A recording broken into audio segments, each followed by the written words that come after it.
Good morning students. Online evergreen classes में आपका स्वागत है। आज हम एक और साइंस लेक्चर के साथ आए हैं और ये झारखंड पॉलिटेक्निक के सिलेबस में बहुत इम्पोर्टेंट रोल प्ले करता है और तुम्हारा ये सीबीएसई बोर्ड क्लास 10 एग्ज़ाम में भी ये चैप्टर है और तुम्हारा जैक बोर्ड में भी है। और आज का टॉपिक है तुम्हारा करंट इलेक्ट्रिसिटी, जो तुम्हारा झारखंड बोर्ड के पॉलिटेक्निक एग्ज़ाम को कट ऑफ पार करने में भी बहुत इंपॉर्टेंट रोल प्ले करता है। ठीक है, तो आज का चैप्टर है तुम्हारा क्या, करंट इलेक्ट्रिसिटी, जिसमें टॉपिक है पैरेलल कॉम्बिनेशन, सीरीज कॉम्बिनेशन और उससे रिलेटेड न्यूमेरिकल और एसी करंट और डीसी करंट के बारे में पढ़ेंगे। ठीक है, तो आइए हम लेक्चर को आगे बढ़ाते हैं। तो सबसे पहले हम लोग डिस्कशन करते हैं पैरेलल कॉम्बिनेशन और सीरीज कॉम्बिनेशन के बारे में। तो हम लोग क्या देखते हैं, पैरेलल कॉम्बिनेशन और सीरीज कॉम्बिनेशन में सबसे पहले डिफरेंस देखते हैं। ठीक है, तो तुम्हारा जो होता है पैरेलल कॉम्बिनेशन और तुम्हारा जो सीरीज कॉम्बिनेशन, तो पैरेलल कॉम्बिनेशन हम लोग क्यों यूज करते हैं? पैरेलल कॉम्बिनेशन हम लोग यूज करते हैं मिनिमम रेजिस्टेंस के लिए। किस लिए यूज करते हैं हम लोग?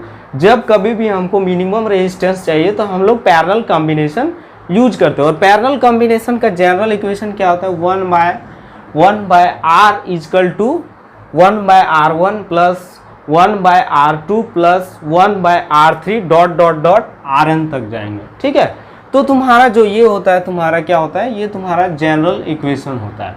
ठीक है, पैरेलल कॉम्बिनेशन। और सीरीज कॉम्बिनेशन का अगर यदि हम बात करेंगे तो सीरीज कॉम्बिनेशन जो हम लोग यूज करते हैं हमेशा तुम्हारा मैक्सिमम रेजिस्टेंस के लिए यूज करते हैं। सीरीज कॉम्बिनेशन जो यूज करते हैं हम लोग, जब हमको मैक्सिमम रेजिस्टेंस चाहिए तो हम लोग क्या करते हैं, सीरीज कॉम्बिनेशन का यूज करते हैं। और इसका जनरल इक्वेशन जो होता है तुम्हारा क्या होता है, 1r इजकल टू क्या हो जाएगा, r1 plus r2 plus r3 dot dot dot rn। और ये तुम्हारा जनरल इक्वेशन हो गया। ठीक है, अब तुम्हारा नेक्स्ट जो होता है तुम्हारा, इसमें कांस्टेंट क्या रहता है? तो पैरेलल कॉम्बिनेशन जो होता है उसमें हमेशा क्या होता है, वोल्टेज कांस्टेंट रहता है। ठीक है, तो पैरेलल कॉम्बिनेशन में क्या होता है, वोल्टेज कांस्टेंट रहता है और करंट वेरिएबल होता है। ठीक है, अब तुम्हारा देखा जाए तो तुम्हारा सीरीज कॉम्बिनेशन में, तो सीरीज कॉम्बिनेशन में हमेशा क्या होता है, करंट कांस्टेंट रहता है और वोल्टेज वेरिएबल होता है। ठीक है, तो इसमें तुम्हारा जस्ट उसका उल्टा होता है। क्या होता है, तुम्हारा करंट जो है कांस्टेंट रहता है और तुम्हारा वोल्टेज वेरिएबल होता है। अब देखते हैं आगे, तो अगर यदि हम सीरीज कॉम्बिनेशन का अगर यदि फिगर देखें तो सीरीज कॉम्बिनेशन में देखिए यहाँ पे तुम्हारा क्या है, R1 R2 और R3 जो है ये तुम्हारा रेजिस्टेंस डिवाइड है और इसका इक्विवेलेंट रेजिस्टेंस क्या है, R है। ठीक है, और इसमें हम लोग देख रहे हैं क्या, सीरीज कॉम्बिनेशन में जो तुम्हारा क्या है, इसका वोल्टेज क्या है, V1 V2 और V3 डिवाइड है। ठीक है, और इसमें जो करंट है वो केवल I है। मतलब इसमें जो करंट है तुम्हारा क्या होता है, ऑलवेज कांस्टेंट रहता है। तुम्हारा सीरीज कॉम्बिनेशन में क्या होता है, करंट ऑलवेज कांस्टेंट रहता है। ठीक है, और इसका जनरल इक्वेशन अभी बताया कि R equal to R1 plus R2 plus R3 होता है और इसमें क्या होता है, वोल्टेज डिवाइड हो जाता है। ठीक है, और अगर यदि पैरेलल कॉम्बिनेशन का फिगर देखें तो पैरेलल कॉम्बिनेशन का फिगर में क्या है, ये तुम्हारा R1 R2 R3 तुम्हारा रेजिस्टेंस है। ठीक है, और इसमें तुम्हारा वोल्टेज जो है तुम्हारा क्या है, कांस्टेंट है। ठीक है ना, और तुम्हारा इसमें जो करंट का डिस्ट्रीब्यूशन है I1 I2 और I3 है। मतलब इसमें क्या होता है, करंट का डिस्ट्रीब्यूशन हो जाता है। करंट का डिस्ट्रीब्यूशन होके क्या हो जाता है, I1 I2 और I3 हो जाता है। तो और इसमें तुम्हारा ऑलवेज क्या है, पैरेलल कॉम्बिनेशन में वोल्टेज कांस्टेंट रहता है। और इसका जनरल इक्वेशन मैंने बताया था, 1/r equal to 1/r1 plus 1/r2 plus 1/r3 होता है। और पैरेलल कॉम्बिनेशन का ये फिगर होता है। ठीक है, पैरेलल कॉम्बिनेशन को हम लोग हिंदी में क्या बोलते हैं, हिंदी में बोलते हैं पार्श्व क्रम और या तो समांतर क्रम। और सीरीज को क्या बोलते हैं हम लोग, श्रेणी क्रम बोलते हैं। ठीक है, तो तुम्हारा पैरेलल कॉम्बिनेशन को क्या बोलते हैं, पार्श्व क्रम या समांतर क्रम, और तुम्हारा सीरीज को बोलते हैं श्रेणी क्रम।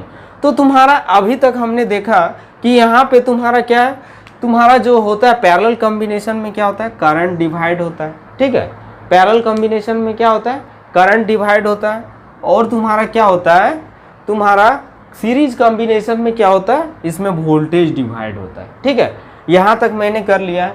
उसके बाद अगर यदि हम लोग बात करें कि पैरेलल कॉम्बिनेशन का यूज कहाँ पे होता है, तो पैरेलल कॉम्बिनेशन का यूज हम लोग कहाँ पे करते हैं, वोल्ट मीटर में करते हैं। ठीक है, तो पैरेलल कॉम्बिनेशन का यूज हम लोग कहाँ पे करते हैं, वोल्ट मीटर। वोल्ट मीटर का सिंबल कैसा होता है, तो ये तुम्हारा वोल्ट मीटर का सिंबल होता है। और वोल्ट मीटर का यूज हम लोग कहाँ पे करते हैं, वोल्टेज को नापने के लिए करते हैं। ठीक है, तो वोल्ट मीटर का यूज हम लोग क्या करते हैं, वोल्टेज को मेजर करने के लिए होता है, या तो पोटेंशियल डिफरेंस को मेजर करने के लिए, या तो हिंदी में बोल सकते हैं विभवांतर को मेजर करने के लिए होता है। और तुम्हारा एम मीटर को हम लोग क्या करते हैं, सीरीज में जोड़ते हैं। ठीक है, एम मीटर को किस में जोड़ते हैं हम लोग, सीरीज में जोड़ते हैं। ठीक है, और ये जो एम मीटर है तुम्हारा, ये तुम्हारा क्या होता है, सीरीज में होता है। और एम मीटर का हम लोग यूज किस लिए करते हैं, करंट को मेजर करने के लिए मेजर करते हैं। ठीक है, तो करंट को मेजर करने के लिए हम लोग किसका यूज करेंगे, एम मीटर का। और हिंदी में क्या बोलेंगे, विद्युत धारा को मेजर करने के लिए हम लोग क्या करते हैं, एम मीटर का यूज करते हैं। ठीक है, अब जो नेक्स्ट आते हैं तुम्हारा, ये जो तुम्हारा एम मीटर जो हम देख रहे हैं, तो एम मीटर हम लोग बनाते कैसे हैं। ठीक है, एम मीटर बनाते कैसे हैं, तो ये जो एम मीटर है हम लोग सबसे पहले गैल्वेनोमीटर बनाते हैं। ठीक है, ये तुम्हारा गैल्वेनोमीटर हम मैग्नेटिज्म चैप्टर में बताएंगे। ठीक है, कि कैसे बनाते हैं। अब आगे बढ़ते हैं कि गैल्वेनोमीटर से हम लोग कैसे एम मीटर और वोल्ट मीटर बनाएं। तो सबसे पहले हम लोग कल्पना करते हैं कि गैल्वेनोमीटर से एम मीटर हम लोग कैसे बनाएं। तो सबसे पहले हम लोग क्या करते हैं, जब हमको एम मीटर बनाना रहता है तो गैल्वेनोमीटर के साथ एकदम मिनिमम रेजिस्टेंस वाला सब्सटेंस लेते हैं, जिसको हम लोग क्या बोलते हैं, शंट बोलते हैं। ठीक है, मिनिमम रेजिस्टेंस वाला सब्सटेंस होता है उसको क्या बोलते हैं, शंट बोलते हैं। ठीक है, और ये तुम्हारा क्या होता है, मिनिमम रेजिस्टेंस। इसको क्या करते हैं, हमको एक्चुअली में जो गैल्वेनोमीटर से हमको एम मीटर बनाने के लिए हमको क्या चाहिए, मिनिमम रेजिस्टेंस चाहिए। और हम जानते हैं कि पैरेलल कॉम्बिनेशन क्या है, मिनिमम रेजिस्टेंस देता है। ठीक है, तो इसीलिए हम लोग यूज करते हैं तुम्हारा यहाँ पे शंट, और हम लोग इसमें शंट को पैरेलल कॉम्बिनेशन का थ्रू से हम लोग जोड़ देते हैं, जिससे हमको क्या प्राप्त हो जाता है, गैल्वेनोमीटर से एम मीटर प्राप्त हो जाता है। तो जब कभी भी गैल्वेनोमीटर में minimum resistance like as shunt को अगर यदि हम लोग पैरेलल में जोड़ देंगे तो हमको क्या मिलेगा, एम मीटर मिलेगा। इसी का जस्ट रिवर्स क्या है, अगर यदि गैल्वेनोमीटर से हमको वोल्ट मीटर चाहिए तो हमको क्या चाहिए, मैक्सिमम रेजिस्टेंस चाहिए। क्या चाहिए, मैक्सिमम रेजिस्टेंस चाहिए। तो मैक्सिमम रेजिस्टेंस के लिए हम लोग क्या करेंगे, तुम्हारा हाई रेजिस्टेंस को यूज करेंगे। ठीक है, हाई रेजिस्टेंस को यूज करेंगे। और हम जानते हैं कि सीरीज में रेजिस्टेंस क्या होता है, मैक्सिमम होता है। इसीलिए हम लोग क्या करेंगे, इसको सीरीज में जोड़ देंगे। तो गैल्वेनोमीटर के साथ जब हम लोग हाई रेजिस्टेंस को सीरीज में जोड़ देंगे तो हमको कौन सा इंस्ट्रूमेंट मिलेगा, वोल्ट मीटर मिलेगा। और फिर हम लोग क्या करेंगे, वोल्ट मीटर से हम लोग पोटेंशियल डिफरेंस को मेजर कर सकते हैं, और एम मीटर से हम लोग क्या मेजर कर सकते हैं, एम मीटर से तुम्हारा करंट को मेजर कर सकते हैं। लेकिन क्या होता है, एम मीटर को हम लोग जोड़ते किस में है, तो तुम्हारा सीरीज में जोड़ते हैं, और तुम्हारा वोल्ट मीटर को हम लोग पैरेलल में जोड़ते हैं। ठीक है, लेकिन बनाते कैसे हैं, जब गैल्वेनोमीटर से एम मीटर बनाना रहता है तो हम लोग क्या करते हैं, मिनिमम रेजिस्टेंस शंट को पैरेलल में जोड़ते हैं और एम मीटर तैयार करते हैं। और तुम्हारा गैल्वेनोमीटर से जब वोल्ट मीटर बनाना रहता है तो हाई रेजिस्टेंस का यूज करते हैं, और हम क्या करते हैं, हाई रेजिस्टेंस को गैल्वेनोमीटर के साथ जोड़ देते हैं, और वो भी सीरीज में जोड़ते हैं, और हमको वोल्ट मीटर मिल जाता है। ठीक है, अब आगे देखते हैं। तो आगे तुम्हारा पैरेलल कॉम्बिनेशन का यूज कहाँ पे होता है, तो हम जानते हैं कि पैरेलल कॉम्बिनेशन का यूज डोमेस्टिक वायरिंग में होता है। मतलब हमको अगर यदि घर में अगर यदि हमको वायरिंग करना है, ठीक है, तो हम लोग क्या करेंगे, तो हम लोग हमेशा पैरेलल कॉम्बिनेशन का यूज करेंगे। क्यों करते हैं पैरेलल कॉम्बिनेशन का यूज, पहला बात तो कि पैरेलल कॉम्बिनेशन में क्या होता है, मिनिमम रेजिस्टेंस होता है। इसलिए हमको क्या है, मिनिमम रेजिस्टेंस अगर यदि मिले तो हमको परफेक्ट करंट मिलेगा। तो करंट, सूटेबल करंट के लिए क्या है, मिनिमम रेजिस्टेंस चाहिए। ठीक है, इसीलिए सबसे पहले हम लोग तो पैरेलल कॉम्बिनेशन का यूज करते हैं। ठीक है, वह घर का वायरिंग के लिए। अगर यदि दूसरा बात करें तो तुम्हारा क्या होता है कि अगर यदि हम लोग पैरेलल कॉम्बिनेशन का यूज करेंगे तो हम जानते हैं कि इसमें करंट का डिस्ट्रीब्यूशन होता है। ठीक है, तो करंट का डिस्ट्रीब्यूशन होता है, तो अगर यदि कहीं पे अगर यदि सर्किट का ब्रेकडाउन हो जाए, तो पैरेलल कॉम्बिनेशन का यूज करेंगे तो तुम्हारा क्या है, इसमें तुम्हारा करंट का ब्रेकडाउन होता है, करंट डिस्ट्रीब्यूट होता है। ठीक है, तो जैसे ही सर्किट ब्रेकडाउन हो गया तो करंट का डिस्ट्रीब्यूशन होने के कारण कोई एक सर्किट ब्रेकडाउन हो जाता है तो क्या होता है, करंट का फ्लो होते रहता है, मतलब कि करंट बंद नहीं होता है। ठीक है, तो तुम्हारा क्या होता है, जिससे हम लोग हमको क्या है, अगर यदि कहीं एक अगर यदि हमको कहीं पे अगर यदि चारों ओर हमको करंट चाहिए, घर के चारों ओर करंट चाहिए, और कहीं एक जगह पे अगर यदि वायरिंग का ब्रेकडाउन हो जाता है या वायर टूट जाता है, तो क्या होता है, फिर भी तुम्हारा करंट का पैरेलल कॉम्बिनेशन का अगर यदि यूज करेंगे तो क्या होगा, करंट का डिस्ट्रीब्यूशन होगा। तो करंट का डिस्ट्रीब्यूशन होने के कारण क्या है, हम लोग का करंट कभी भी स्टॉप नहीं होगा। ठीक है, अगर यदि हम बात करेंगे सीरीज कॉम्बिनेशन का, तो सीरीज कॉम्बिनेशन में हम लोग क्या यूज करते हैं, तो सीरीज कॉम्बिनेशन में हम लोग यूज करते हैं फ्यूज का। तो फ्यूज क्या है, तुम्हारा एक सेफ्टी डिवाइस। ठीक है, फ्यूज क्या है, एक सेफ्टी डिवाइस। ठीक है, तो सेफ्टी डिवाइस है। तो फ्यूज तुम्हारा क्या होता है, तो फ्यूज हमको बचाता है। जैसे तुम्हारा घर में अगर यदि ओवरलोडिंग और शॉर्ट सर्किट हो जाए, तो शॉर्ट सर्किट और ओवरलोडिंग हो जाता है, तो तुम्हारा क्या होता है, रेजिस्टेंस जीरो हो जाता है। रेजिस्टेंस को हम लोग इम्पीडेंस भी बोलते हैं, वो वैल्यू तुम्हारा क्या होता है, जीरो हो जाता है। तो करंट क्या होता है, बहुत एट्रैप्टली इंक्रीज करता है, मतलब बहुत तेजी से इंक्रीज करता है, और उसका वैल्यू बहुत हाई हो जाता है। ठीक है, तो बहुत हाई हो जाता है, तो क्या होता है, तो उसी टाइम हम लोग का क्या है, फ्यूज काम आता है, और हम लोग का वायरिंग को ब्रेक डाउन कर देता है। तुम्हारा क्या होता है, फ्यूज क्या करता है, उसमें करंट का फ्लो को रोक देता है, और तुम्हारा क्या करता है, वायरिंग का ब्रेकडाउन हो जाता है। ठीक है, मतलब सर्किट का ब्रेकडाउन हो जाता है। तो सर्किट का ब्रेकडाउन हो जाने के कारण करंट का फ्लो नहीं हो पाता है, और बहुत बड़ा एक्सीडेंट होने से बच जाता है। तो कभी भी अतिभारण और लघु पतन होगा, या ओवरलोडिंग और शॉर्ट सर्किट होगा, तो उसमें हम लोग को क्या करता है, बहुत बड़ा दुर्घटना होने से बचाने के लिए हम लोग क्या करते हैं, सेफ्टी डिवाइस फ्यूज का यूज करते हैं। ठीक है, तो फ्यूज को हम लोग किस में यूज करते हैं, सीरीज कॉम्बिनेशन में यूज करते हैं, और हमेशा विद्युतमय तार के साथ यूज करते हैं। मतलब कि तुम्हारा फेज वायर के साथ हमेशा यूज करते हैं, मतलब मेन लाइन के साथ तुम्हारा जो होता है फ्यूज का कनेक्शन होता है। और फ्यूज का प्रॉपर्टीज क्या है, इसका प्रॉपर्टी है कि ये लो मेल्टिंग पॉइंट होता है इसका। ठीक है, फ्यूज का क्या होता है, लो मेल्टिंग पॉइंट होता है, और तुम्हारा हाई रेजिस्टिविटी होता है।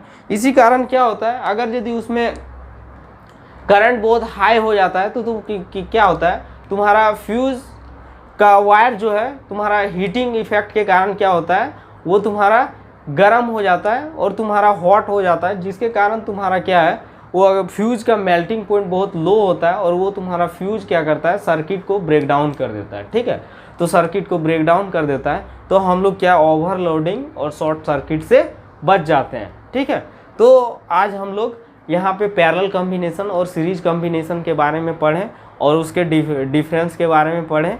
ठीक है, तो अगर यदि आपको पैरेलल कॉम्बिनेशन और सीरीज कॉम्बिनेशन के लिए आपको प्रूफ चाहिए, तो आप हमारे कमेंट सेक्शन पे कमेंट कर सकते हैं।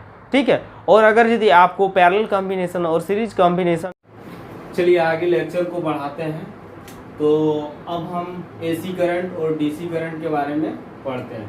ठीक है, तो एसी करंट को क्या बोलते हैं, एसी करंट का फुल फॉर्म होता है अल्टरनेटिंग करंट। ठीक है, एसी करंट का फुल फॉर्म क्या होता है, अल्टरनेटिंग करंट, और डीसी करंट का फुल फॉर्म क्या होता है, डायरेक्ट करंट। ठीक है, तो नाम से ही पता चल रहा है कि ये तुम्हारा अल्टरनेट करता है। एसी करंट नाम से क्या पता चल रहा है कि अल्टरनेट करता है, मतलब वो तुम्हारा फ्लक्चुएट करता है। करंट जो है तुम्हारा क्या हो रहा है, फ्लक्चुएट करता है। और डीसी करंट तुम्हारा क्या है, डायरेक्ट करंट, मतलब कि तुम्हारा यूनिडायरेक्शनल होता है, मतलब सीधा चलता है। ठीक है, तो मतलब जो तुम्हारा एसी करंट है उसका क्या होता है, डायरेक्शन तुम्हारा रिवर्स हो जाता है। कुछ टाइम बाद तुम्हारा क्या होता है, एसी करंट क्या होता है, डायरेक्शन रिवर्स हो जाता है, मतलब उसमें तुम्हारा क्या होता है, पोलैरिटी चेंज हो जाता है, जिसको हिंदी में क्या बोलते हैं, उत्क्रमित हो जाता है। क्या होता है, पोलैरिटी चेंज हो जाता है। और डीसी करंट में क्या होता है, तुम्हारा ये तुम्हारा वन वे होता है, वन वे पाथ होता है, यानी कि वन डायरेक्शनल होता है, जिसको क्या बोलते हैं, यूनि डायरेक्शनल। ठीक है, अब तुम्हारा अगर यदि देखेंगे तो एसी करंट जो तुम्हारा होता है, एसी करंट का जनरली हम लोग क्या करते हैं, पावर डिस्ट्रीब्यूशन में यूज करते हैं। ठीक है, एसी करंट का पावर डिस्ट्रीब्यूशन में क्यों यूज करते हैं, क्योंकि एसी करंट का अगर यदि हम लोग पावर डिस्ट्रीब्यूशन में यूज करेंगे तो हमको एनर्जी का लॉस बहुत कम होगा। लेकिन अगर यदि यहीं पे अगर यदि हम लोग डीसी करंट को पावर डिस्ट्रीब्यूशन में यूज करेंगे तो उसमें एनर्जी का लॉस बहुत ज्यादा होता है। इसीलिए हम लोग क्या करते हैं, एसी करंट को पावर डिस्ट्रीब्यूशन के लिए प्रीफर करते हैं देन डीसी करंट। ठीक है, तो पावर डिस्ट्रीब्यूशन के लिए हमेशा हम लोग क्या करते हैं, एसी करंट का यूज करते हैं, क्योंकि इसमें तुम्हारा हीट लॉस बिल्कुल लेस होता है, ठीक है ना। अब तुम्हारा अगर यदि हम आगे बढ़ते हैं तो तुम्हारा क्या होता है, एसी करंट में तुम्हारा क्या होता है, मैग्नीट्यूड और तुम्हारा डायरेक्शन वेरी करता है, ठीक है। एसी करंट में तुम्हारा क्या है, मैग्नीट्यूड और डायरेक्शन वेरी करता है विद टाइम।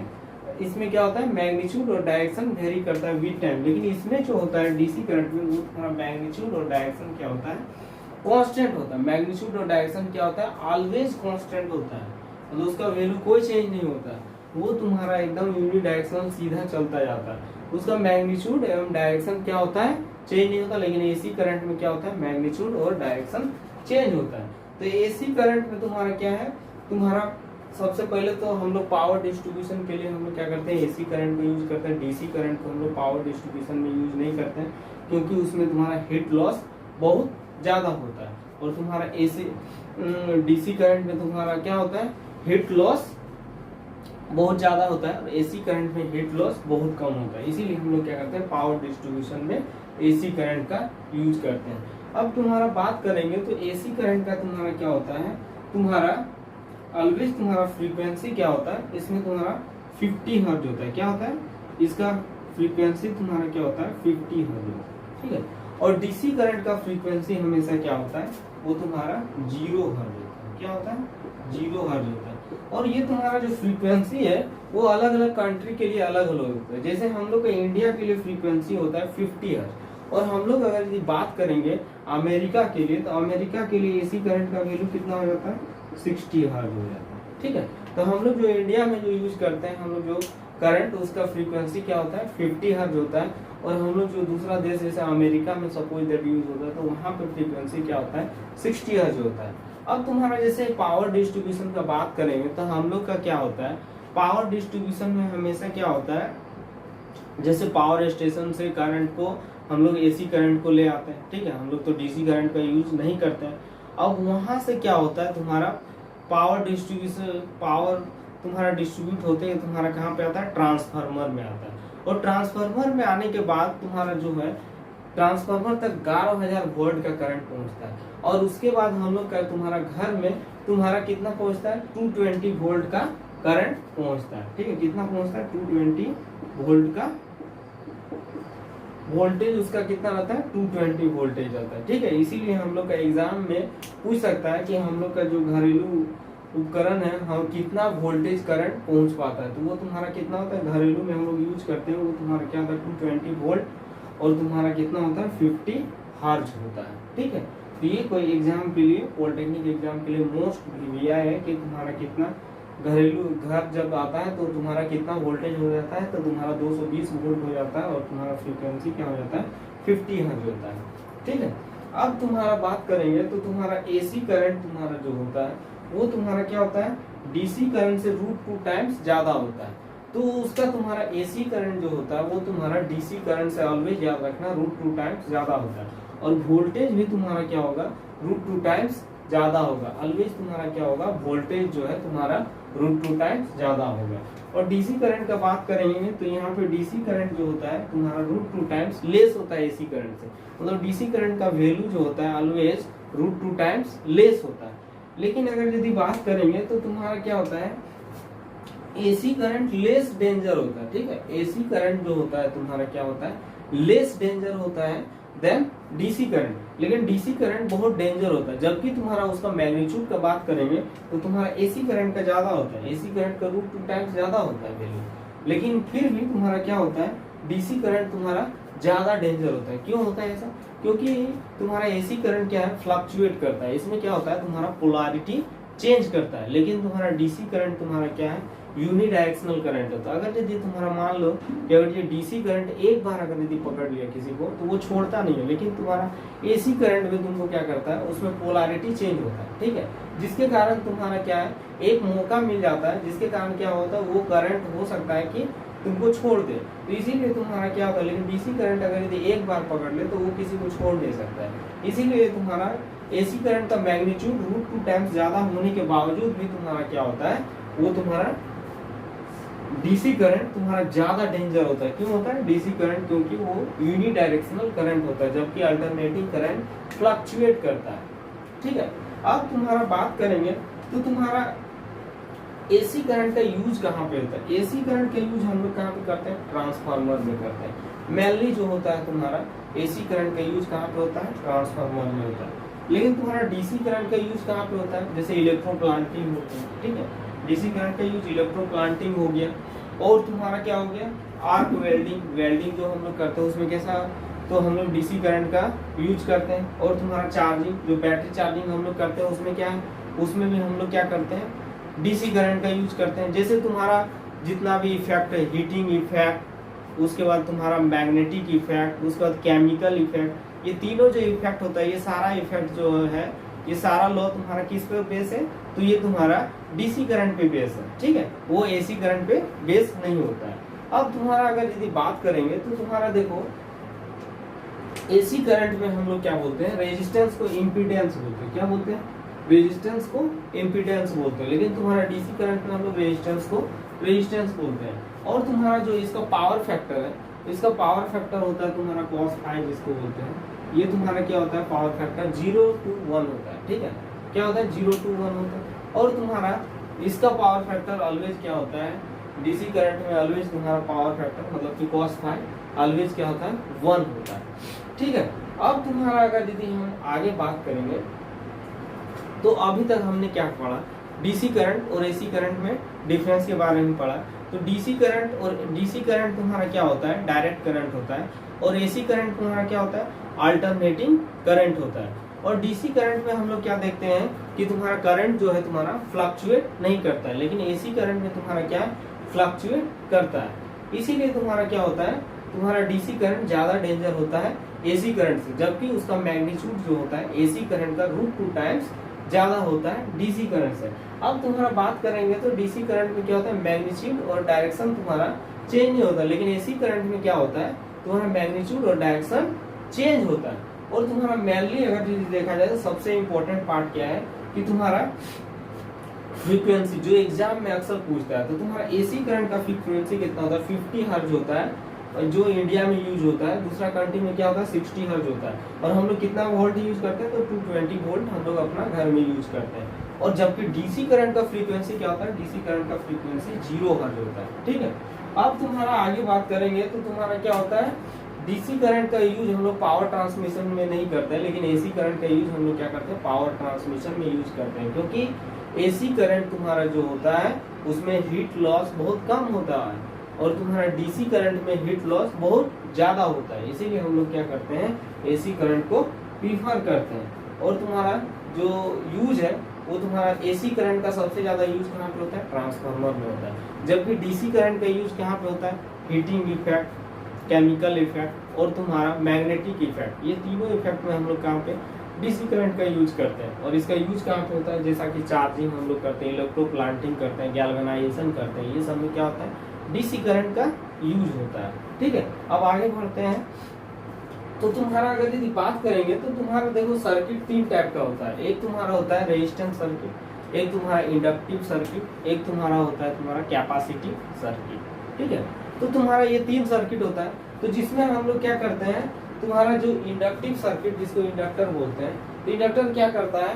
ये तुम्हारा ब्लॉक कर देता है एसी करंट को, ठीक है। ये तुम्हारा क्या करता है? ब्लॉक करता है एसी करंट को। और ये तुम्हारा क्या होता है? और ये तुम्हारा डीसी करंट को जाने देता है, ठीक है। डीसी करंट को क्या करता है? जाने देता है। और तुम्हारा ये ब्लॉक कर देता है किसको?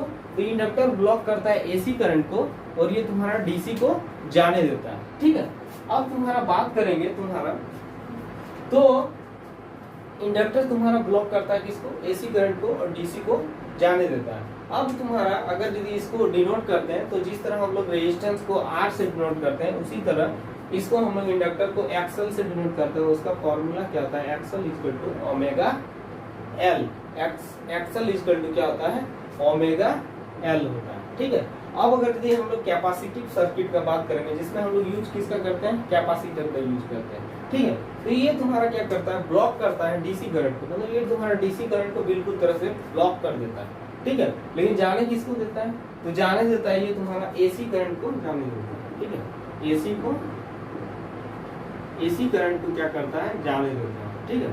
लेकिन तुम्हारा ये तुम्हारा क्या करता है? कैपेसिटिव सर्किट ब्लॉक किसको करता है? डीसी करंट को ब्लॉक कर देता है। और इस सर्किट का फॉर्मूला क्या होता है, इसको लिखते हैं, डिनोट करते हैं एक्सी से, और इसका फॉर्मूला होता है एक्सी इक्वल टू 1/ωc, जो एग्जाम में पूछ सकता है। ठीक है, अब तुम्हारा अगर यदि हम लोग बात करेंगे तो तुम्हारा एसी टू डीसी करंट में कौन ट्रांसफर करता है, तो एसी टू डीसी करंट में हम लोग को कौन ट्रांसफर करता है, तो एसी करंट से डीसी करंट में हम लोग को ट्रांसफर करता है रेक्टिफायर। ठीक है, रेक्टिफायर जो है वो तुम्हारा क्या करता है, एसी से डीसी करंट में ट्रांसफर करता है।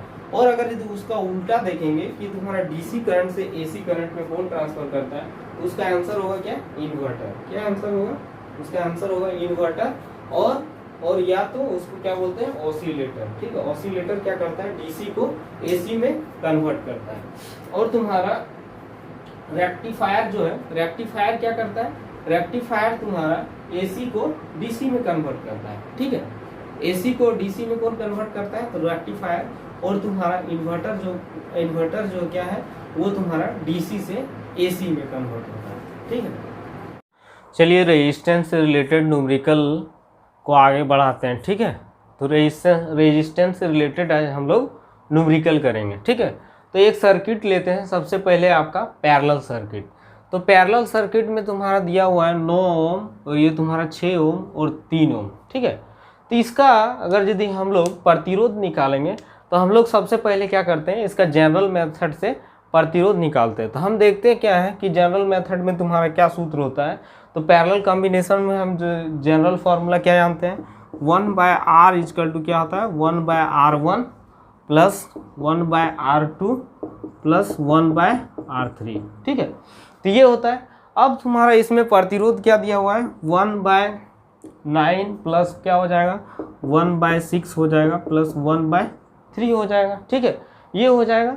अब अगर यदि हम इसका एलसीएम लेंगे तो कितना हो जाएगा, तो इसका एलसीएम हो जाएगा 18। ठीक है, तो इसका एलसीएम ले लिए तो ये हो जाएगा तुम्हारा क्या, 18 हो जाएगा। और अगर यदि इसको डिवाइड करेंगे तो क्या हो जाएगा, 9 2 जा कितना हो जाएगा, 18 हो जाएगा। 6 3 जा कितना हो जाएगा, 6 3 जा हो जाएगा तुम्हारा 18, और तुम्हारा 3 6 जा क्या हो जाएगा, 18। अब अगर यदि इसको ऐड करते हैं तो कितना हो जाएगा, 11 हो जाएगा। ठीक है ना, तो 11:8 हो जाएगा। तो ये तुम्हारा किसका वैल्यू हो जाएगा, 1/R का वैल्यू होगा। तो अगर यदि हमको R का वैल्यू चाहिए तो ये तुम्हारा क्या होगा, ये वैल्यू रिवर्स कर जाएगा। तो इसका आंसर क्या हो जाएगा, 18/11। ठीक है, तो इसका आंसर क्या हो जाएगा, 18/11। लेकिन अगर यदि हम देखेंगे तो ये तुम्हारा हो गया जनरल मेथड। ठीक है, इस मेथड में अगर यदि हमको एमसीक्यू क्वेश्चन बनाना है या तो ऑब्जेक्टिव क्वेश्चन बनाना है, तो हमको इतना टाइम मेरे पास नहीं है कि इतना लंबा हम क्वेश्चन बनाएंगे। तो हम देखेंगे क्या कि सबसे पहले 3 6 9 है, तो तुम्हारा देखेंगे तीनों का क्या करेंगे, एलसीएम ले लेंगे। ठीक है, तो एलसीएम ले लेंगे तो तुम्हारा क्या हो जाएगा, ये तुम्हारा 3 6 और 9 है। ठीक है ना, तो इसका एलसीएम ले लेंगे तो कितना हो जाएगा, 18 हो जाएगा। 18 हो जाएगा। अब क्या करेंगे, इसको डिवाइड देंगे, 3 6 जा क्या हो जाएगा, 18, तो 6 लिखेंगे, 6 3 जा क्या हो जाएगा, 18, और ये तुम्हारा क्या हो जाएगा, 9 2 जा 18। तो ये तुम्हारा क्या हो जाएगा, R का वैल्यू इसको जोड़ देंगे तो 18/11 आंसर हो जाएगा। तो हमको कुछ करना नहीं है, सिर्फ क्या करना है, इसका एलसीएम ले लेना है। इसका एलसीएम कितना हो जाएगा, 18। और अगर यदि देखेंगे और इसको माइंड में कैलकुलेट करेंगे, 3 6 जा 18 होगा, उसके बाद 6 3 जा 18 होगा, तो 6 3 9 हो गया, 9 2 जा 18 होगा, 6 3 9 2 11। तो इसका आंसर क्या हो जाएगा, 18/11। अब अगर यदि हम बात करेंगे तो तुम्हारा अब इसी को अगर यदि हम आगे बढ़ाएंगे, ठीक है, तो इसका तुम्हारा हमको पता चल गया कि इसका रेजिस्टेंस क्या होता है, 18/11 आया। ठीक है, मतलब 18 क्या है, 11 आया। ठीक है ना, अब इसको हम आगे बढ़ाते हैं, इसी क्वेश्चन को हम क्या करते हैं, आगे बढ़ाते हैं। तो ये तुम्हारा R का वैल्यू, इक्विवेलेंट रेजिस्टेंस कितना आ गया, ये तुम्हारा पैरेलल कॉम्बिनेशन में, तो इसका वैल्यू R का वैल्यू क्या आ गया, 18/11, यही आया वैल्यू। अब सपोज दैट हम इसका वैल्यू मान लेते हैं कि इसमें तुम्हारा वोल्टेज तो कांस्टेंट रहेगा। ठीक है, और इसमें क्या होगा, करंट का डिस्ट्रीब्यूशन होगा। तो करंट का डिस्ट्रीब्यूशन मान लेते हैं I1, इससे I2, इसमें 3 सर्किट है तो 3 करंट का डिस्ट्रीब्यूशन होगा, क्योंकि हम जानते हैं कि पैरेलल कॉम्बिनेशन में क्या होगा, करंट का डिस्ट्रीब्यूशन होता है, I1 I2 और ये तुम्हारा I3 हो जाएगा। और मान लेते हैं कि इसमें वोल्टेज कितना हो जाएगा, 54 वोल्ट। इसमें हो तुम्हारा बैटरी का जो वोल्टेज है वो तुम्हारा कितना है, 54 वोल्टेज। अब इसमें क्वेश्चन क्या है कि तुम्हारा I1 I1 इजकल टू क्या होगा, ठीक है, I2 इजकल टू क्या होगा, और ये तुम्हारा I3 इजकल टू क्या होगा। ये तीनों का वैल्यू पूछा गया है, ठीक है। तो अब हम इसको कैसे निकालेंगे, सिंपल सा फंडा है। तो हम क्या जानते हैं, देखो ओम्स लॉ से सबसे पहले हम क्या करेंगे, इसका टोटल करंट का वैल्यू निकालेंगे, क्योंकि हम जानते हैं कि तुम्हारा I इजकल टू क्या होता है, जब पैरेलल कॉम्बिनेशन होता है तो I इजकल टू क्या होता है, I1 plus I2 plus I3 होता है, ठीक है। तो ये तुम्हारा टोटल वैल्यू होता है। अब तुम्हारा तो सबसे पहले I करंट का टोटल वैल्यू अगर यदि निकालेंगे तो हम और एक फॉर्मूला क्या जानते हैं, V इजकल टू क्या होता है, IR होता है according to Ohm's law. V equal to IR क्या होता है, ओम्स लॉ से। लेकिन कंपटीशन एग्जाम में ऐसा नहीं करना, अगर यदि हम MC कोर्स आएंगे तो इतना लिखने का जरूरत नहीं, हमको क्या R का वैल्यू पता हो गया 18/11 होता है। अब क्या होगा, अगर यदि हम I का वैल्यू निकालना चाहते हैं तो V/R इजकल टू क्या हो जाएगा, I हो जाएगा, ठीक है ना। तो अब तुम्हारा क्या हो जाएगा, यहाँ पे V का वैल्यू कितना दिया हुआ है, 54 दिया हुआ है, ठीक है। और तुम्हारा R का वैल्यू कितना दिया हुआ है, तो R का वैल्यू दिया हुआ है तुम्हारा 18/11। तो ये 18 से कट जाएगा, 18 3 जा कितना हो जाएगा 54। तो इसका आंसर क्या हो जाएगा, तुम्हारा आंसर तुम्हारा I इजकल टू कितना हो जाएगा 33, ठीक है। तो अब हमको पता चल गया कि तुम्हारा I का वैल्यू कितना आया, 33 आया, ठीक है ना। तो तुम्हारा अब हमको पता चल गया कि I का वैल्यू कितना आया, 33 आया, ठीक है। अब हमको I1 I2 और I3 का वैल्यू चाहिए, ठीक है ना। तो हम यहाँ पे हमको पता चल गया कि तुम्हारा जो होता है R इजकल टू क्या है, 18/11। तो हम जानते हैं V equal to IR, simple सा फंडा, इतना केवल सोचेंगे तो हम जानते हैं कि तुम्हारा R का वैल्यू दिया हुआ है, V का वैल्यू दिया हुआ है, तो I का वैल्यू कितना हो जाएगा 33 एम्पियर। तो क्या हो जाएगा, I का वैल्यू हो जाएगा 33 एम्पियर। अब हमको चाहिए I1 I2 और I3 का वैल्यू। अब देखो यहाँ पे एक ज़बरदस्त फंडा होता है, हम जानते हैं कि ओम्स लॉ से क्या है, V इजकल टू IR, यहाँ ध्यान से समझना, ठीक है। V इजकल टू क्या होता है, IR होता है, ठीक है ना। तो यहाँ पे देखो ये तुम्हारा जो IR है ये तुम्हारा क्या है, प्रोडक्ट में है। तो जब कभी भी कोई दो चीज़ प्रोडक्ट में रहता है तो वो क्या होता है, ये दोनों एक दूसरे के क्या होता है, इन्वर्सली प्रोपोर्शनल होता है। तो यहाँ पे I और R क्या है, एक दूसरे के इन्वर्सली प्रोपोर्शनल। याद रखना यहाँ पे जो IR का भी V इजकल टू IR होता है ओम्स लॉ से, तो IR दोनों एक दूसरे का प्रोडक्ट फॉर्म में है, मतलब गुना में है। तो ये दोनों एक दूसरे के क्या होगा, इन्वर्सली प्रोपोर्शनल, मतलब व्युत्क्रमानुपाती होगा। तो अब यहाँ पे हम रेशियो का खेला खेलेंगे, ठीक है। तो यहाँ पे रेशियो का खेला अगर यदि खेलेंगे तो हम क्या हो जाएगा, हम जानते हैं कि तुम्हारा R तुम्हारा क्या होता है, इन्वर्सली प्रोपोर्शनल टू क्या होता है, I होता है। ये हमको पता चल गया अकॉर्डिंग टू ओम्स लॉ। अब हम देखो रेशियो देखेंगे, R1 is to R2 is to क्या हो जाएगा R3। तो तुम्हारा क्या हो जाएगा, तो तुम्हारा हो जाएगा 3:6:9। और अगर यदि हम तुम्हारा अब हम अगर यदि हमको I1 I2 और I3 का रेशियो चाहिए तो क्या करेंगे, इसका एलसीएम लेंगे, ठीक है। तो इसका एलसीएम, क्योंकि हमको रेसिप्रोकल निकालना है, तो रेसिप्रोकल निकालने के लिए क्या होता है, तो सबसे पहले इसका एलसीएम लेंगे। तो इसका एलसीएम कितना हो जाएगा, 18 हो जाएगा, ठीक है। तो 18 हो जाएगा। अब देखेंगे कि ये तुम्हारा 3 जो है इसको कितना से डिवाइड कर दे रहा है, 6 से। तो ये तुम्हारा 6 हो जाएगा। ये 6 3 जा 18 हो रहा है, ठीक है। तो 6 3 जा 18 हो रहा है, तो यहाँ पे 3 हो जाएगा। और तुम्हारा ये 9 2 जा क्या है 18 हो रहा है, तो ये तुम्हारा क्या हो जाएगा 2 हो जाएगा। तो तुम्हारा वैल्यू जो है तुम्हारा, हम जानते हैं कि R जो होता है तुम्हारा I के इन्वर्सली प्रोपोर्शनल होता है, ठीक है। तो अब तुम्हारा यहाँ पे R1 R2 और R3 का रेशियो यहाँ पे दिया हुआ है, ठीक है ना। तो R1 R2 और R3 का रेशियो दिया हुआ है, तो इससे हम क्या करेंगे, तुम्हारा कैलकुलेट 3 6 9। तो इसका हम लोग अगर यदि देखेंगे तो हम जानते हैं R और I दोनों एक दूसरे का रेसिप्रोकल होता है। तो सबसे पहले हम क्या करेंगे, उसका एलसीएम ले लेंगे। एलसीएम ले लेंगे, उसके बाद क्या करेंगे, अगर यदि उसको डिवाइड करते हैं तो इसका वैल्यू कितना आ जाता है, 6 आ जाता है, इसका वैल्यू 3 आ जाता है, इसका वैल्यू क्या हो जाता है 2 आ जाता है, ठीक है। तो यही रेशियो हो जाएगा तुम्हारा I1 I2 और I3 का। तो हम जानते हैं, देखो यहाँ पे टोटल I का वैल्यू कितना हो जाएगा 11। तो ये तुम्हारा हो जाएगा तुम्हारा 11 यूनिट, ठीक है। तो ये तुम्हारा रेशियो में वैल्यू हो गया तुम्हारा कितना 11 यूनिट। तो टोटल यहाँ पे 11 यूनिट, तो 11 यूनिट मतलब टोटल करंट। तो total current equal to 11 unit equal to कितना हो जाएगा 33। 33 एम्पियर है, ठीक है। तो 11 यूनिट इक्वल टू हो गया 33 एम्पियर। अब हमको चाहिए वैल्यू कितना, 6 यूनिट का चाहिए, ठीक है। तो 6 यूनिट इक्वल टू कितना होगा, तो 11 यूनिट का वैल्यू इतना है, तो हमको 6 यूनिट का वैल्यू चाहिए, ठीक है। तो अब तुम्हारा हम देखेंगे तो ये तुम्हारा कितना हो जा रहा है, यहाँ से अगर यदि देखते हैं तो ये तुम्हारा कितना हो रहा है, 3 गुना हो रहा है। 11 यूनिट से ये तुम्हारा क्या हो रहा है, 3 गुना हो रहा है। तो ये तुम्हारा यहाँ पे भी तुम्हारा क्या होगा, वैल्यू जो होगा यहाँ पे भी क्या होगा, 3 गुना होगा, ठीक है। तो 3 गुना जब होगा तो इसका वैल्यू कितना हो जाएगा, 6 या 18 हो जाएगा, ठीक है। तो इसका आंसर कितना हो जाएगा, 18 हो जाएगा। अब तुम्हारा अगर यदि हम देखते हैं तो अगर यदि हम वैल्यू देखते हैं तो अब नेक्स्ट जो है तुम्हारा, अगर यदि इसका मान निकालना है तो इसका मान निकालेंगे तो यहाँ पे 6 यूनिट के जगह पे आप क्या हो जाएगा, 6 यूनिट के जगह में यहाँ पे हो जाएगा यहाँ पे 3 यूनिट। तो हम यहाँ पे देख रहे हैं 11 या 33 हो रहा है। तो अब यहाँ पे क्या हो जाएगा, तो अगर यदि हमको 3 यूनिट का वैल्यू चाहिए तो 3 यूनिट का वैल्यू कितना आ जाएगा, तो सबसे पहले I1 का लिख लेते हैं, 18 है तो इसका 18 एम्पियर आंसर हो जाएगा।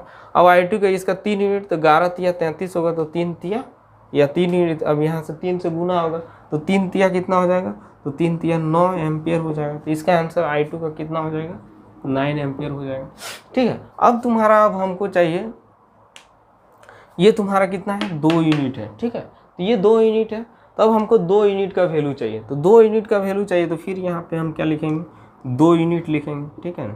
तो 2 यूनिट जब लिखेंगे तब हमको क्या करना है, यहाँ 2 से गुना करना होगा, तो यहाँ कितना हो जाएगा, 6 एम्पियर हो जाएगा। तो इसका आंसर क्या हो जाएगा, 6 एम्पियर आंसर हो जाएगा। तो यहाँ पे कितना हो जाएगा, I3 इक्वल टू 6 एम्पियर। अगर यदि हमको चेक करना है तो हम क्या जानते हैं कि तुम्हारा I का वैल्यू कितना है, 33 एम्पियर आया, ठीक है। तो 33 एम्पियर आया, तो ये तुम्हारा कितना हो जाएगा, 18 6 24, 24 और 9 कितना हो जाएगा, 33। तो ये तुम्हारा देखो दो तीनों मिला के तुम्हारा कितना हो जा रहा है, 33 एम्पियर। तो ये तुम्हारा आंसर को सेटिस्फाई कर रहा है। तो ये तुम्हारा क्या हो गया, इस क्वेश्चन को तुम्हारा सेटिस्फाई कर रहा है। तो इस तरह से हम लोग क्या कर सकते हैं, कोई चीज़ का वैल्यू निकाल सकते हैं। तो इसमें सबसे पहले हमने क्या पढ़ा, तो सबसे पहले हमने पैरेलल कॉम्बिनेशन के बारे में पढ़ा।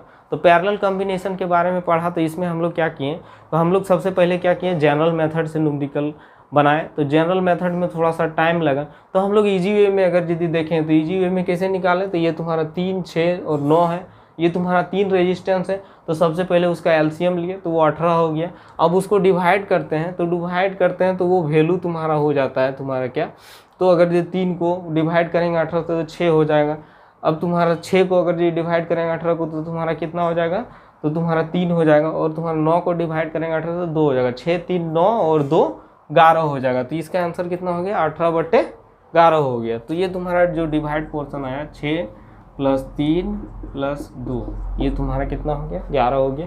तो इसका रेजिस्टेंस वैल्यू ऑटोमेटिकली 18/11 हो गया, 11 हो गया। तो इस अगर यदि हम लोग MCQ क्वेश्चन बनाएंगे तो हम लोग ऐसे बनाएंगे, ठीक है।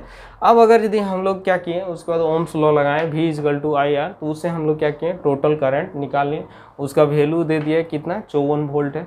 अब हम लोग क्या किए, अब हम लोग पढ़ें कि इसमें तुम्हारा क्या होता है, रेजिस्टेंस और current according to Ohm's law क्या होता है, दोनों एक दूसरे के व्युत्क्रमानुपाती होता है, यानी कि इन्वर्सली प्रोपोर्शनल होता है, ठीक है। तो इन्वर्सली प्रोपोर्शनल होता है तो तुम्हारा क्या हो गया, R1 R2 और R3 का जो रेशियो दिया हुआ है उसका रेसिप्रोकल निकालने के लिए सबसे पहले क्या किए, हम लोग उसका एलसीएम लिए, ठीक है। तो उसका एलसीएम ले लिए, तो उसका एलसीएम कितना आ गया, 18 आ गया। तो उसका एलसीएम 18 आ गया। अब तुम्हारा उसके बाद क्या किए, अगर यदि हमको I1 I2 और I3 का रेशियो चाहिए तो हम क्या करेंगे, सबसे पहले हम क्या करेंगे, तो क्या करेंगे, तो तुम्हारा जो एलसीएम आ गया, अब उसको उस रेशियो जो रेजिस्टेंस का रेशियो से डिवाइड करेंगे। 3 6 जा 18, तो इसका रेशियो हो जाएगा 6, इसका हो जाएगा 6 3 जा 18, तो 3 हो जाएगा, इसका 9 2 जा 18, तो इसका हो जाएगा क्या, 2 हो जाएगा। तो इसका रेशियो क्या कितना आ गया, करंट का 6:3:2 आ गया। तो टोटल कितना हो गया, 11 यूनिट। तो 11 यूनिट इक्वल टू हम जानते हैं कि करंट है, तो करंट का वैल्यू कितना है, 33 एम्पियर। तो ये तुम्हारा कितना, 3 गुना है। तो अब हमको जितना, अगर यदि हम जानते हैं कि ये तुम्हारा 6 यूनिट है, 3 यूनिट है और ये 2 यूनिट है, तो इसका वैल्यू निकालते गए तो ये 18 एम्पियर आ गया, ये 9 एम्पियर आ गया, ये तुम्हारा 6 एम्पियर आ गया।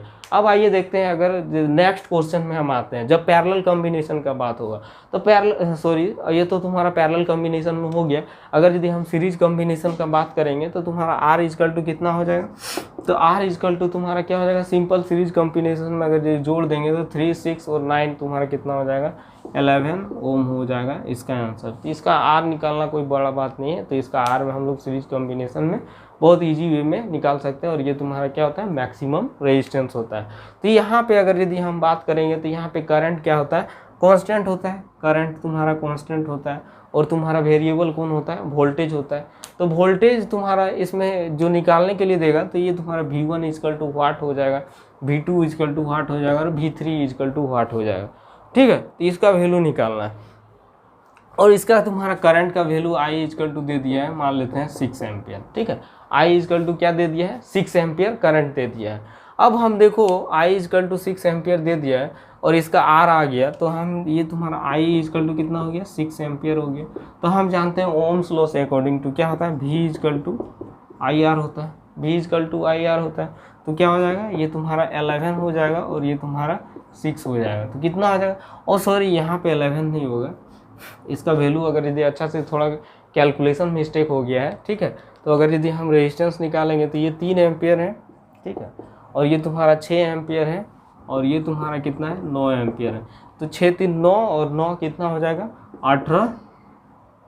18 एम्पियर हो जाएगा। ठीक है, तो ये तुम्हारा कितना, सॉरी 18 ओम हो जाएगा। ये तुम्हारा कितना हो जाएगा, 6 3 9 और 9 18, तो 18 ओम हो जाएगा। क्योंकि सीरीज में तो रेजिस्टेंस निकालना बिल्कुल आसान है, ठीक, केवल जोड़ देते हैं। ठीक है, तो इसका 6 3 9 और 9 18 हो जाएगा। और इसका आई का वैल्यू कितना दिया हुआ है, 6 एम्पियर, तो V इजकल टू IR, तो इसका कितना हो जाएगा, 18 चौक कितना होता है, 18 चौक 108। तो 108 एम्पियर इसका क्या हो जाएगा, तुम्हारा करंट का वैल्यू हो जाएगा। तो 108 एम्पियर तुम्हारा करंट का वैल्यू आ गया। ठीक है, तो 108 एम्पियर करंट का वैल्यू है। अब हमको निकालना है क्या, V1 V2 और V3। तो यहाँ पे देखो हम जानते हैं कि ये तुम्हारा डायरेक्टली प्रोपोर्शनल है। हाँ, यहाँ पे देखो V इजकल टू IR होता है। तो अगर यदि हम क्या करेंगे, V और R में रिलेशन चाहिए, तो देखो तुम्हारा क्या हो जाएगा, V बाय R होगा और I तुम्हारा क्या हो जाएगा, कांस्टेंट हो जाएगा। ठीक है, तो I जब कांस्टेंट हो जाएगा, तो I जब कांस्टेंट हो जाएगा तो तुम्हारा क्या हो जाएगा, तुम्हारा V बाय R हो जाएगा। तो जब कोई बट्टा में जो कोई चीज़ होता है तो वो तुम्हारा क्या होता है, डायरेक्टली प्रोपोर्शनल होता है। बट्टा में कोई चीज़ होता है तो वो तुम्हारा क्या होता है, डायरेक्टली प्रोपोर्शनल होता है। ठीक है, तो ये तुम्हारा क्या हो जाएगा, डायरेक्टली प्रोपोर्शनल हो जाएगा। तो जब डायरेक्टली प्रोपोर्शनल हो जाएगा तो अगर यदि हमको इसका वैल्यू चाहिए तो इसका वैल्यू हम लोग कैसे निकालेंगे। तो इसका वैल्यू निकालने के लिए हम लोग क्या करेंगे, तो सबसे पहले हम जानते हैं कि तुम्हारा तो जो रेशियो होगा तुम्हारा I1, ठीक है, R1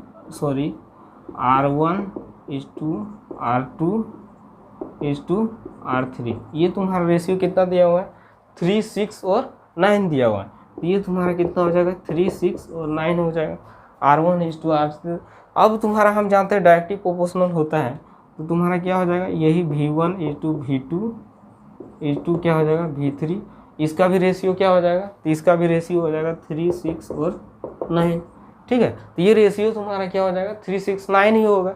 तो ये तुम्हारा जो रेशियो तुम्हारा, इसका मीनिंग क्या हो गया, हमको समझ में आ गया कि तुम्हारा जो रेशियो होगा तुम्हारा रेजिस्टेंस का, ठीक है, जो रेशियो होगा तुम्हारा रेजिस्टेंस का वही रेशियो होगा तुम्हारा वोल्टेज का। ठीक है, वही रेशियो होगा किसका, वही रेशियो होगा तुम्हारा वोल्टेज का। तो अगर यदि हम वैल्यू निकालना चाहते हैं तो क्या दिया हुआ है, R1 R2 R3 3 6 8 9। तो ये तुम्हारा V1 V2 V3 तुम्हारा क्या हो जाएगा, 3 6 9 हो जाएगा। अब तुम्हारा अगर यदि बात करते हैं तो इसमें वोल्टेज का वैल्यू अगर यदि हम लोग निकालेंगे तो कैसे निकालेंगे वोल्टेज का वैल्यू। तो वोल्टेज का वैल्यू निकालने के लिए क्या करेंगे, तो देखो तो तुम्हारा अब तुम्हारा टोटल वोल्टेज कितना आ गया, तुम्हारा 108 आ गया। टोटल वोल्टेज कितना आ गया, 108 आ गया। ठीक है, तो टोटल वोल्टेज हो गया तुम्हारा 108। और हम जानते हैं कि तुम्हारा वैल्यू जो है तुम्हारा, अगर ये टोटल वोल्टेज अगर ये यूनिट में देखेंगे रेशियो में, तो ये तुम्हारा 9 6 3, तो ये तुम्हारा कितना हो जाएगा, 9 6 15 और 3, ये तुम्हारा कितना हो जाएगा, 18 यूनिट हो जाएगा। ठीक है, और ये भी तुम्हारा कितना है, 18 यूनिट ही है रेजिस्टेंस। तो हम जानते हैं कि 18 यूनिट का वैल्यू कितना हो गया, 18 यूनिट का हो गया वैल्यू 108। ठीक है, तो 18 यूनिट का वैल्यू हो गया तुम्हारा 108। तो ये कितना गुना है, तो ये 6 गुना है। तो अब हम तुम्हारा रेशियो चाहिए कि हमारा कितना, तो ये तुम्हारा 3 यूनिट का चाहिए, 3 यूनिट वैल्यू का चाहिए, 6 यूनिट का चाहिए। यहाँ देखो यहाँ पे क्या है, जो रेजिस्टेंस है वही यूनिट होगा। तो ये 3 यूनिट, ये तुम्हारा 6 यूनिट, ये तुम्हारा क्या हो जाएगा 9 यूनिट। तो सबसे पहले 3 यूनिट का अगर यदि निकालेंगे तो क्या हो जाएगा आंसर, तो 3 यूनिट का हो जाएगा तुम्हारा, तो यहाँ पे भी तुम्हारा गुना क्या होगा, 6 से गुना होगा, क्योंकि ऊपर 6 गुना हुआ है, तो ये तुम्हारा कितना हो जाएगा, तो इसका वैल्यू हो जाएगा 18, तो इसका वैल्यू हो जाएगा 18, तो V1 का वैल्यू क्या हो जाएगा, 18 हो जाएगा। ठीक है, अब तुम्हारा देखो, तो जब तुम्हारा 6 गुना से गुना हो रहा है, यहाँ पे जब देखें ये तुम्हारा 6 गुना से गुना हो रहा है, तो यहाँ पे भी तुम्हारा क्या हो जाएगा, जब इसको 6 गुना से गुना करेंगे तो V2 क्या हो जाएगा, तुम्हारा 36 हो जाएगा। ठीक है, और ये तुम्हारा 6 गुना से गुना आ रहा है, तो V3 क्या हो जाएगा, 9 है, तो 9 है तो तुम्हारा क्या हो जाएगा, 54 हो जाएगा। तो इसको अगर यदि जोड़ेंगे तो क्या हो जाएगा, 54 और इधर तुम्हारा 54, 108 वैल्यू आ जाएगा। तो ये तुम्हारा क्या है, ये आंसर को सेटिस्फाई कर रहा है, भी का वैल्यू को सेटिस्फाई कर रहा है, मतलब कि ये तुम्हारा सही है। तो सबसे पहले यहाँ देख रहे थे तो तुम्हारा क्या हो रहा है, 6 गुना हो रहा है, तो 3 यूनिट का वैल्यू निकालना है, तो ये तुम्हारा कितना हो जाएगा, 6 गुना हो जाएगा। ठीक है, तो इस तरह करके हमको 6 गुना कर दिए, तो ये 3 यूनिट का तुम्हारा 6 गुना तुम्हारा कितना हो जाएगा, 18 हो जाएगा। अब तुम्हारा 6 यूनिट का 6 गुना 36 हो जाएगा, और तुम्हारा 9 यूनिट का तुम्हारा 6 गुना 54 हो जाएगा।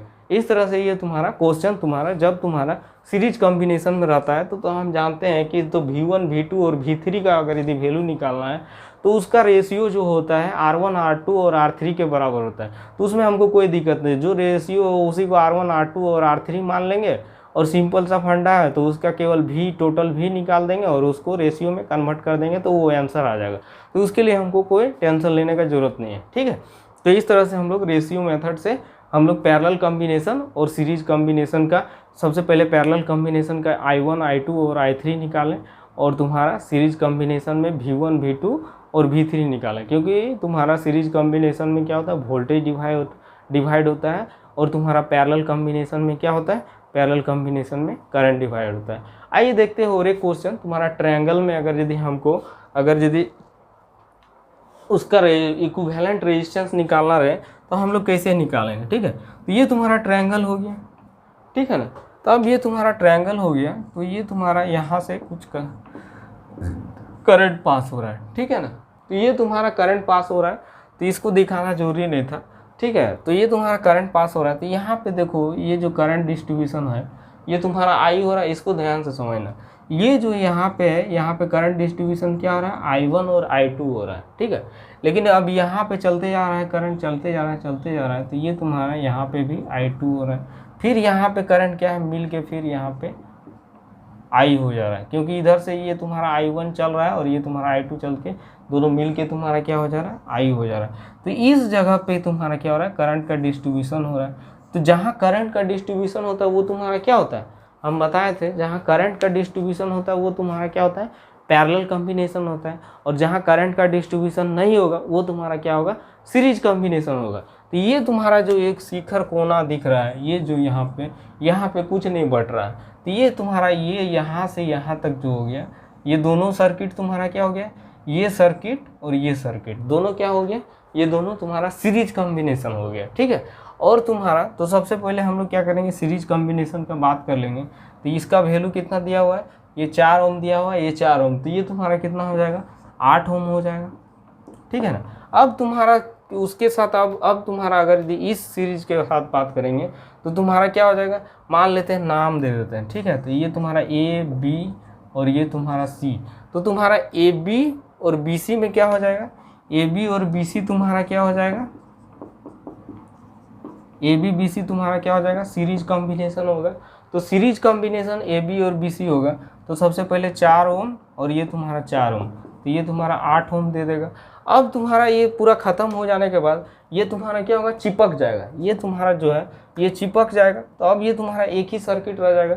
अब तुम्हारा AC के साथ जो ये तुम्हारा चिपका हुआ जो सर्किट है, जो 8 ओम रिजल्ट दिया है, जो चिपका हुआ, ये तुम्हारा क्या होगा, चिपक जाएगा। ठीक है, ये क्या होगा, चिपक जाएगा। तो ये तुम्हारा जो चिपका हुआ सर्किट है 8 ओम, अब इसके साथ क्या रिलेशन बनाएगा, पैरेलल कॉम्बिनेशन का रिलेशन, क्योंककि यहाँ पे क्या हो रहा है, करंट का डिस्ट्रीब्यूशन हो रहा है। ठीक है, तो करंट का डिस्ट्रीब्यूशन हो रहा है, तो अब इसके साथ पैरेलल कॉम्बिनेशन, तो एक तुम्हारा कि इसका वैल्यू क्या हो जाएगा, 1/4 ओम हो जाएगा। ठीक है, और एक का वैल्यू क्या हो जाएगा, 1/8 ओम हो जाएगा। ठीक है, तो अब अगर यदि हम इसका अगर यदि देखते हैं तो सबसे पहले हम अभी सिखाए थे कि अगर यदि पैरेलल कॉम्बिनेशन में रहता है तो सबसे पहले हम लोग क्या करते हैं, दोनों का एलसीएम ले लेंगे। ठीक है, तो दोनों का एलसीएम ले लेंगे तो तुम्हारा कितना हो जाएगा, इसका एलसीएम हो जाएगा 8 हो जाएगा। और तुम्हारा अगर यदि इसको डिवाइड करेंगे तो ये तुम्हारा हो जाएगा 2, 4 दूना 8 और 8 के 8, तो इसका आंसर कितना हो जाएगा 8/3 ओम। ठीक है, तो इसको निकालने का ज़रूरत भी नहीं पड़ा। ठीक है ना, तो इसको क्या करेंगे, 4 और 8 आया तो दोनों का एलसीएम क्या हो गया, 8 हो गया। और अगर इसी तुम्हारा 4 इसको एलसीएम को डिवाइड किए तो ये तुम्हारा 4 दूना 8 और ये तुम्हारा 8 को अगर ये डिवाइड करेंगे तो 8 के 8, तो इसका आंसर कितना हो गया 8/3 ओम। तो इसी तरह के और न्यूमेरिकल अगर यदि चाहिए तो आप हमारे कमेंट सेक्शन में कमेंट कर सकते हैं कि अगर यदि रेजिस्टेंस से न्यूमेरिकल चाहिए और रेजिस्टेंस से न्यूमेरिकल सीरीज़ को अगर यदि आप आगे बढ़ाना चाहते हैं और अगर यदि न्यूमेरिकल और भी चाहते हैं अच्छा से अच्छा न्यूमेरिकल जो आपको एग्ज़ाम में बेस्ट न्यूमेरिकल जो आपको MCQ क्वेश्चन जो CBSE बोर्ड पैटर्न में आते हैं और तुम्हारा पॉलिटेक्निक एग्ज़ाम में आते हैं तो उसको सॉल्व करने के लिए आपको रेजिस्टेंस का ज़रूरत पड़ता है। ठीक है, तो ऐसे न्यूमेरिकल अगर यदि चाहिए तो आप हमारे कमेंट सेक्शन में कमेंट कर सकते हैं। आशा करता हूँ कि लेक्चर आपको पसंद आया होगा और अगर यदि पसंद आया है तो आप हमारे लेक्चर को लाइक कर सकते हैं, कमेंट कर सकते हैं और शेयर कर सकते हैं। और अगर यदि कुछ डाउट है तो हमारे क्या है कमेंट सेक्शन में कमेंट कर सकते हैं। ठीक है, तो मिलते हैं नेक्स्ट लेक्चर के साथ। ओके।